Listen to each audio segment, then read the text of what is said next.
All right, this is One Last Midnight. Welcome back to another episode of Dawn of Man. So today we're looking at food. Yeah, because you have to eat. You need to eat. Your people need to eat. So I'm going to show you some ways to get food. I hope you guys enjoy it.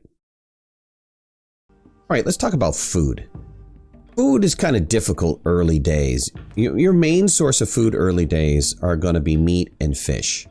Now, the fish work areas are kind of interesting. Fish actually works off of these little areas around either a lake or a river, and you can actually see the amount of fish that are in this particular highlighted area.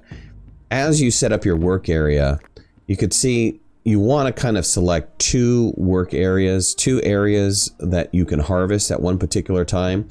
When this one gets low, your guy will then turn around and move over to the other one.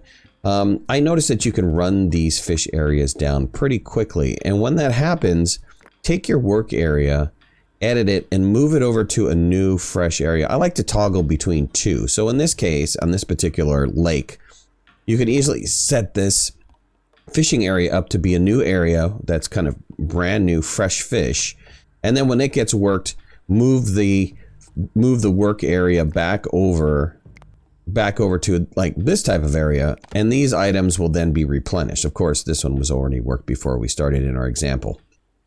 You know, the other item early days is going to be meat, and you can set up a work area for hunting. Now, we'll get into hunting a little bit later, but a work area for hunting might not be the most efficient. It is great for security though. So if I set up a work area here and a bear or a wolf happens to come into this area that's designated as a hunting work area, my hunters will then turn around and go and attack whatever is in this area. And it'll actually get flagged to be hunted, and they'll go and hunt it. So I like to set a couple of these up around the village just early days to protect from bears or lions or wolves that might come and attack your village when you don't have many people. As you get into the Mesolithic era, you're going to unlock the ability to be able to harvest grain processing and pulse processing. This is great for fall time when these wild grains are available to harvest. You can then harvest them. You also wind up unlocking the mortar, which allows you to create flour, and then your villagers can bake bread at the fire pit. A good strategy for food is to focus on berries and fruits in the spring and summertime, and leave your cured fish and meat for fall and winter. Now, you can't, tell people what to eat, when to eat it, but if you have the fresh berries and fruits available, they will tend to eat them first. As you progress farther in the game, you'll be able to unlock cereal domestication and pulse domestication. Same with flax. While flax is not edible, it will allow you to create other clothing which will keep your people warm. But once you have cereal domestication and pulse domestication unlocked, your game changes from a hunter fishing status to more of a farming status. This is where you can actually build larger communities.